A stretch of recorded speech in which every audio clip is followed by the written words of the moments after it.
food is always very interesting. My favorite, hands down, favorite Brazilian food is called feijoada, and it's like this Brazilian black bean soup, and depending on who makes it, like there's lots of meat and like sausage and bacon in it. Sometimes they put a pig head in it and like pig feet and stuff, which sounds really gross, but it's so good.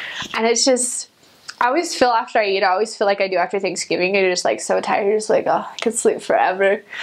But it's just got this really good taste, and they eat it over rice and with like kale or collard greens and then orange slices.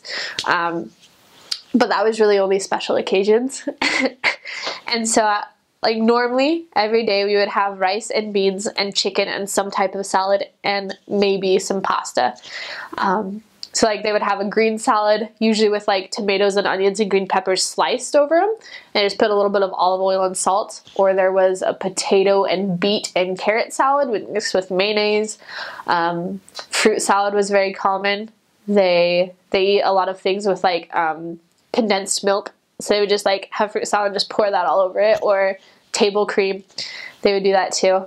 There came a point where we were just like, okay, rice and beans, it's pretty alright. Like I could still eat it every single day, but there came a point where I was like, okay, I think I want a break. And that would like be a random day when somebody would make something different. I'm like, okay, I'm good again. But every day that's what we eat. It's a very, very much a staple. But like you feel so good after you eat it, because it's just like healthy food. Because unless you're in the bigger city, a lot of them don't have money to go out and like buy fast food or like to buy all this processed food. And so it was really good because we'd eat and they made us eat so much food. Like there was a point where we finally got away with eating one plate, but if you let them make it for you, they pile it so high. And so we would try to make our own plates, but and then there's mousse de maracujá, passion fruit mousse. I love that stuff, but it like makes you tired after you eat it, so we tried not to eat a ton of it. In one of the areas that I served in, they have this, I don't even know what it is, but it's like this ball and they call it piqui. And you just, like if you crack it open, there's like a little cashew nut inside of all of these spines, but like if you just throw it in there whole, it like just adds this flavor to the food. And at first I despised it. Like whenever anybody would make something with it, I'm just like, okay, I'm gonna have to like suffer through lunch today. But it was, like I ended up liking it, but for about 3 months out of 1 year, it was piqui season. And so they would just go and like they'd be selling it on the sidewalk, and there'd just like be this smell down the street, and you're like, oh, I don't want to walk down that street. But I ended up really liking it after we ate it at one member's house. So there was that. So that took some getting used to. But I think that's only in the Northeast. And then they have this fruit called cajá, and that's only in the Northeast too.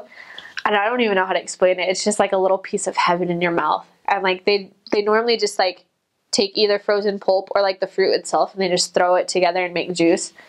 So good. There's lots of stuff. Those were probably my favorites. So it was like they just made their juice and then just like rice and beans. I could eat that all the time. Like even now when I go to a Mexican restaurant, I'm like, rice and beans. The one food that I never tried, that I never ever want to try, is called buchada. And I remember we used to walk past this little corner shop that sold it, and it smelled so bad. But like they take, I think it's like beef stomach, and they just like chop up intestines and stuff and make a stew and put it in it and sew it up. I never had a desire to try it. And then there's something called panelada, which I think is almost the same thing, but that's just like a stew-ish. I've never eaten it. I never wanted to, and nobody was ever mean enough to make me eat it. Because like in Brazil, if they offer you food, like you can say no, but like it's really rude. And so they offer it to you. You're just like, yeah, thank you so much. Unless, you know, it's something you're allergic to, then you can just say no. And I remember they had a lot of fruit trees everywhere, like mango trees and papaya trees. And they have this thing called graviola, and it's like this green like skin on the outside, and then inside it's just white with black seeds. So good. They had those trees. And we taught this couple who they took care of like this rich person's land. And so they had orange trees and guavas, and they had this fruit called pitomba. And it's just like in this hard shell, and you crack it open, and it looks like a peeled grape with a seed inside of it. It's so good.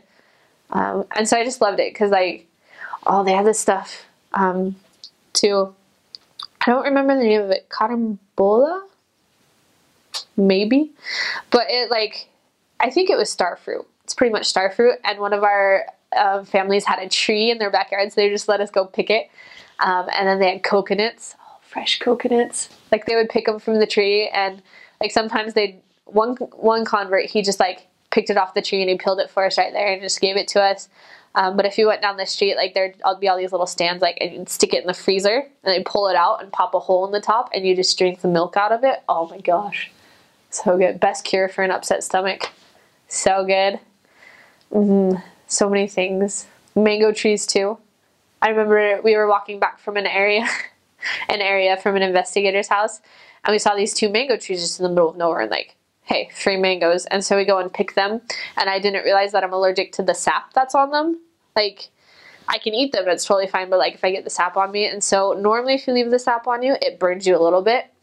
But the next day, like, we've been carrying them for like 4 or 5 hours, and the next day I woke up and I had like hives everywhere, and there were burns in the hives, and like my face was swollen, and I had to go get a shot in a very undesirable part of my body to make it go away. But the food is so good. Like, and everybody has their own little spice that they add to it.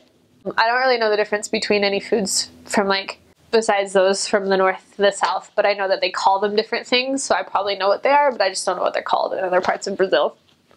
Like they make this corn stuff with cinnamon on top, and Fortaleza it's called one thing, and in São Paulo it's called another thing, but it's the same food. So I don't know.